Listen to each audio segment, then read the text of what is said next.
lions, no tigers, no bears, just kingdoms, gold, and power. That and more will be discussed after this.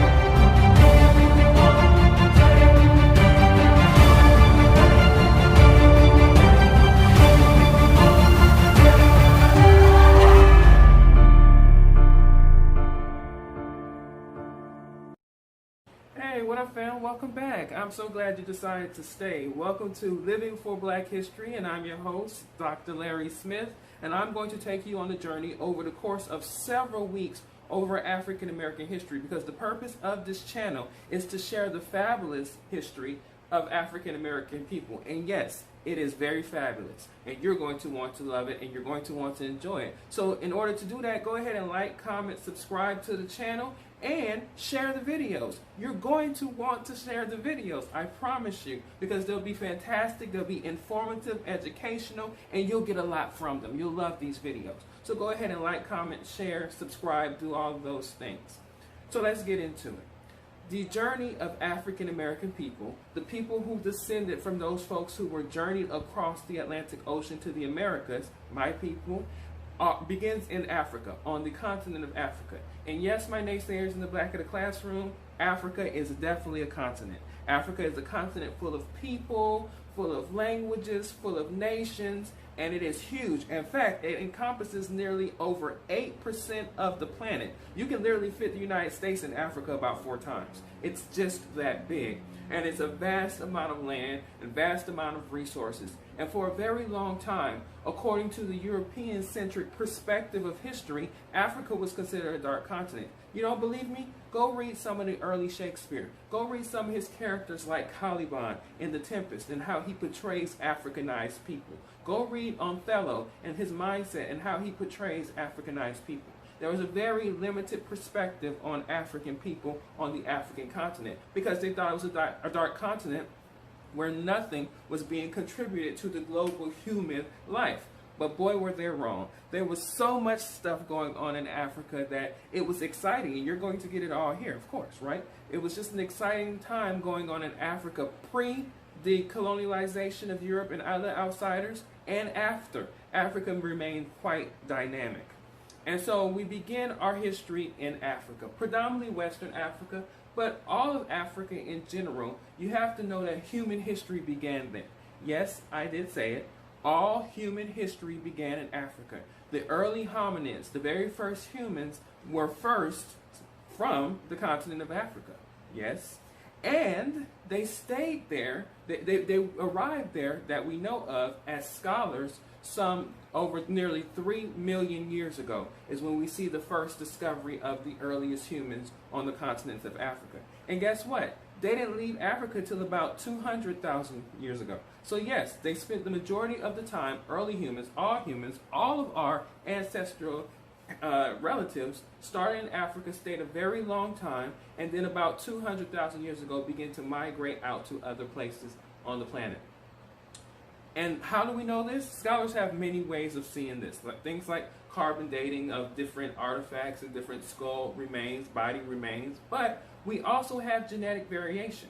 Actually, if you look at the entire planet and you look at the continent of Africa, there is more genetic variation in Africa than there is on the entire planet. So we talk about these different things like races and ethnicities and nationalities and all this stuff, but the reality of it is we're not that different. There's actually more genetic diversity and variation on the continent of Africa than it is anywhere else on the planet.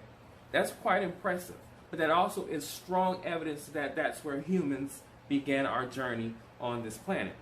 Now, for a very long time, African American history was not really widely received widely studied, widely known. If you were a black child growing up anywhere around the United States for any period of time, and really around the world, there wasn't many stories that you can see in your history books, in your classes, those of you who were going to school, to learn more about yourself. But due to the late 19th century and the early 20th century scholarship of people like Frank Boas and W.E.B. Du Bois and Carter G. Woodson and so many other people, we begin to tell our story. And we begin to see how dynamic it is. Like if you took away African American history out of the American story, you begin to realize that there cannot be, if I'm just being candid, there cannot be an American history without the strong support that which is black history. So it is a fabulous history, as I've stated before. And it begins in Western Africa. So let's get into that. As stated before, Africa is more than 3 times, nearly 4 times size the United States mainland. African continent historically has been encompassed by a vast amount of ranges of various people. You also have various environmental conditions, and all of these environmental conditions made the progression and the development of history in Africa quite diverse. Most of the continent lies in what we call the tropics, in the intra-tropical convergence zones, as environmentalists tend to call this area. This only leaves northern and southern Africa with a range that is quite moderate, a more Mediterranean climate that we see. But in Western Africa, where the majority of those who were brought as slaves across the Atlantic Ocean come from, our African American ancestors, there are various ecological zones that are distinguishable, so that when you move north to south, the Sahara produced salt, the Sahel region in the middle produced livestock, the savannas produced cereals and grains, and the tropical forest regions produced gold and cola. This diversity, as I stated before, affected the social development in meaningful ways in Africa. For example, there are certain parts in Africa where livestock can only exist because there's a fly called the tsetse fly, which was it transmuted a disease that was actually killed many of the livestock. This actually created itself a region where they couldn't have any kind of livestock because of this native animal. And so between 300 BC to about 1500 CE, the Sahara region experienced progressively drier periods, which was a process we know today as the dissipation, interrupted by occasional wet periods. Some scholars attribute early warfare and slavery to scarce resources. And so, as you can see, Africa is a vastly diverse, ecologically diverse, should I say, continent. And like I said before, that led to the development of how Africa is going to progress historically. On the continent of Africa, there are over 2,000 languages that are spoken on the continent of Africa. And we see these languages as belonging to 4 different language or linguistic groups. You have the Afro-Asiatic linguistic groups, and these are languages that are spoken in northern Africa. You have the Nilo-Sahara linguistic group, and these are spoken in the north, but as well as Central Africa along the Sahara Desert region. You have the Niger-Congo linguistic group, and that is spoken in parts of northern Africa, but as well as also parts of southern Africa. And you have the Khoisan or Khoisan linguistic group, and that is found in South Africa. And it's very diverse, and they're different from one another. Some of them you can trace things through, and you can kind of find similarities in them. For example, the most commonly found linguistic group in Africa is the Niger-Congo linguistic group, where there are over 1,400 languages alone. Nearly 85% of the languages that are spoken are part of the Niger-Congo linguistic group. 500 of those languages within that group are of Bantu origin. So that's why it's important, obviously, to talk about the Bantu migration. What was the Bantu migration? Well, many, many years ago, there was a group of people who were existing in places like northern Nigeria and southern Cameroon.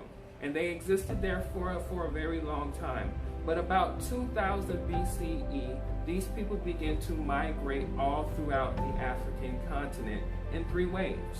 And with them, they brought their cultivation, their agriculture, they brought their iron making that they were doing, which we'll talk about in just a second, and they brought their language. And so it traveled all over. And for that reason, these 3 waves and these series of migrations in Africa, you're going to see that 500 of the 1,400 Niger-Congo languages come from the Bantu migration. And this is another evidence to scholars that Africans were traveling, that they were interconnected, that they were trading, and they were part of the larger trading network. Now, we do know that about 600 BCE, they begin to smelt iron, and they begin to use iron and metal products. Now, that's a big deal, right? Because we know that puts them right on par with the rest of the world in Asia and in parts of Europe. Now, we used to believe, as historians, that iron came from Asia. Iron came specifically from China in that region. However, what we're seeing here, 600 BCE, is stating that it was being produced in Africa as well, concurrently, when it was being produced in other parts of the world as well. In fact, many families really were prominent because they were still producers. Your family was widely received and widely respected and well known if your family had a great way of producing iron. In fact, according to ancient Yoruba tradition, which is early African spirituality, Ogun is the god of steel, right? The god of iron, the god of steel. And so if your family was able to master that craft, that means you were able to somehow connect yourself and intertwine yourself with the god of steel, which kind of gave you superpowers. We'll deal with African spirituality later when we talk about it being animistic and polytheistic in its tones and in its way. But just know that it was very important to them. And so because of this, if you were able to produce steel, you were somehow related to Ogun, and that gave you a high prominence in African society. All of this is connected to that Bantu migration. In the 20th century, archaeologists began to study and do research in the Jos Plateau and found many of the ruins of the ancient Nok people. These people were identified as living in the region at Taruga and Samun Dakiya, and this suggests that these people were living here as early as 500 BCE. We find out that they lived in organized permanent settlements that were the centers of both agriculture and of ironworks. There were many stone axes, iron instruments used by these people that have been excavated. But perhaps the most common and well-known and beautiful example of this early civilization is the figures and terracotta pottery that is found from their early period. The original ones were unearthed in 1943 near the Jos Plateau, which is between the Niger and the Benue rivers in Nigeria. And this is considered the most ancient extant examples of figurative African sculpture, as well as the oldest evidence of an advanced organized society in sub-Saharan Africa. Isn't that kind of dope? They used all kinds of modern technologies to create these figurines, from thermoluminescence testing and radiocarbon dating, that suggests that these figures were being created from about 500 BCE to about 200 CE. And there were many different kind of figures, generally hollow humans or animal figures or a combination of both. Not animal figurines are relatively realistic, whereas the portrait sculptures reveal a significant degree of stylization. Most surviving Nok pieces are heads that were once part of full-body figures. The heads appear disproportionately large with facial features that include triangular-shaped eyes, flared nostrils, and full lips. Nok portrait heads are distinguished by meticulous renderings of elaborate hairstyles and jewelry, thus reflecting a culture that appreciated and emphasized body adornment. These pieces let us know some of the traditions that these people had just by seeing what they created. The sculptors applied slipped a clay and water mixture to the coiled constructed figures, producing a smooth, even surface. However, more than 2 millennia of erosion have made this once smooth exterior figures appear grainy. The similarity of the Nok pieces to the brass and terracotta portrait sculpture traditions of the later Ifa, Yoruba, and Benin cultures suggests that the Nok culture may be their early ancestors, and that there is evidence that these people are still around. These archaeological digs west of the Sahara region also indicate that copper was being smelted around 570 to 400 BCE.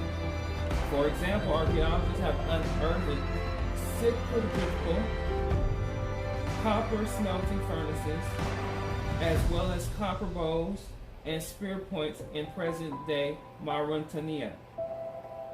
Even people like the great celebrated Arab geographer Ibn Battuta viewed the copper mines of Takeda, now identified with the ancient Hausa towns in the central Sudan, that prior to the 15th century was famous for its copper mines and commercial vitality.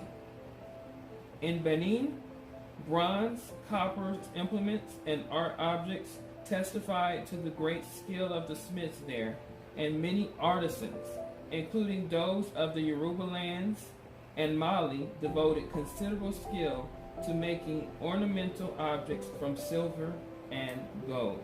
These people were very skilled at using copper, gold, iron, and other resources that have left remains behind in a massive way that was highly regarded and respected well before any influence of any outside colonialization. So as stated, Africa was very much involved in creating and building and putting things together. And because of this, Africa is going to be involved into the interconnected, the interstate as well as the external global trade network. And we see that, as I stated before, the different ecological systems in Africa is going to make development different in different places. And so you'll have some areas that are going to be fishermen, and that's going to be their largest exports and things that they're trading. You're going to have grains and cereals in other places. You're going to have livestock in other places. And then, of course, places like the Empire of Ghana, which we'll talk about when we deal with the empires in the next episode. You will see things like gold being traded into these inter-trading networks. Perhaps most common was the Daula, which was a large series of families and tribes and groups of inter-trading networks. And in these networks, these people came in contact with a various amount of people.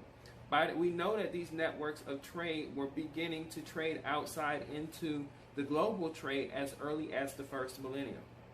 And so as they come into contact with different people, and eventually people like Islam and Muslim is going to interweave and intermingle, and these people are going to marry and begin to be diverse. And many of these African leaders and rulers are going to accept Islam, and as they travel, they're going to move across the Sahara and well into the Mediterranean, into Egypt, and into other areas in the western portion of Africa. So it's going to be a vast trade network of interconnectedness and intermarriage and intermingling and growth and diversity. And many of these kings, one of which we'll talk about later, on his journey to the pilgrimage to the Holy Land, to Mecca, he's going to give out so much gold from his resources, which is going to lead to the stuff of legends and going to lead to the stuff of high names and well interconnectedness and global recognition in the known world at the time. So contrary to what popular belief was for a very long time, Africa was not at all quiet, still in a dark place. Africa was actually involved, and there was a lot going on. Much of the stuff that we're talking about when we talk about the 1200s, 1300s, 1100s, before, we will consider that in other histories as the Dark Ages in European society. There were no Dark Ages in African society. There was always development and scholarship and knowledge and leaders and trade and things going on over the course of time.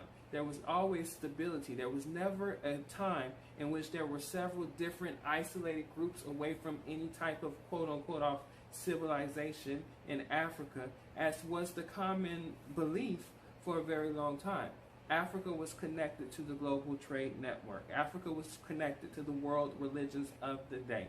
From the east to the west to the north to the south, there are many different products and things that were being created on the African continent. In addition to the cross-Sahara desert trade and the interconnection within different regions and parts of Africa, Africa has several rivers in the western portion of Africa, from the Niger to the Gambia to the Senegal River to other rivers, in which they were trading many things as well. And so you're going to see these intertrades that are going to be very magnificent, as some of the outsiders from the Mediterranean world, the Islamic travelers who are going to come in, they're going to see these rivers also as a great source of African trade. So there is much trade going on in Africa. Perhaps after gold, the second largest trade is going to be the slave trade. And of course, we will get into the inter-Africa, the African slave trade, in the very next episode. You do not want to miss it, because in the next episode, we are going to discuss that inter-Africa slave trade, but we're also going to discuss the great kingdoms of Africa: Ghana, Mali, Songhai. You don't want to miss that one, I promise you. So I look forward to seeing you in episode 2. Hopefully you got enough in this video to just kind of get you prepared and get your minds ready, because we're going there. And as I said before, the African American experience starts here in Africa. And so we learn about Africa, and particularly Western Africa, and know what was it like for these people before being enslaved and before being taken away, and how did this all come to be.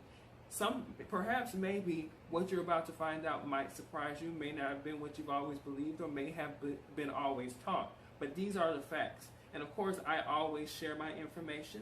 So once again, if you are fascinated and interested in learning more, come back, like, comment, subscribe, and share these videos. And what we're going to do is we're going to make this a movement. We want people to know our story. Once again, I am Dr. Larry Smith, and this is Living for Black History, and I will see you all in the next episode.